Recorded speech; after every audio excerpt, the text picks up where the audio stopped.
સવારમાં ઉઠશે એટલે કોલગેટ થી બ્રશ કરશે, જીલેટ થી શેવ દાઢી કરશે, જીલેટની બ્લેડ થી દાઢી કરશે, પછી ઓલ્ડ સ્પાઇસ નું આફ્ટર શેવ લોશન લગાડશે, લક્સ કંપનીના સાબુથી નાવા જશે, જોકીના અંતરવસ્ત્રો પહેરશે, લીનું જીન્સ પહેરશે, પોલોનું ટી શર્ટ પહેરશે, નાસ્તામાં મેગી અને નેસ્લેની કોફી લેશે, પછી સેમસંગ કે આઈફોનનો મોબાઈલ વાપરશે, અને પછી રેબનના ચશ્મા પહેરી, શૂઝ રીબોક કંપનીના પહેરી, અને પછી રાડોની ઘડિયાળ પહેરી અને કોઈક મલ્ટીનેશનલ કંપનીમાં નોકરીએ જશે.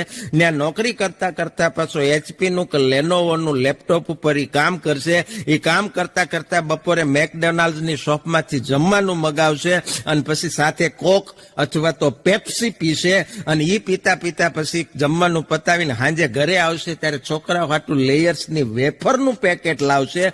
પછી ડાઇનિંગ ટેબલ ઉપર જમવા બેસે, જમીન પછી બ્લેક લેબલની એકાદી ચુસ્કી મારીને બાલ્કનીમાં બેઠો બેઠો વિદેશી સિગરેટનો દમ ખેંચતો ખેંચતો વિચાર કરશે કે ભારતનો રૂપિયો ડોલર સામે નબળો કેમ પડે છે.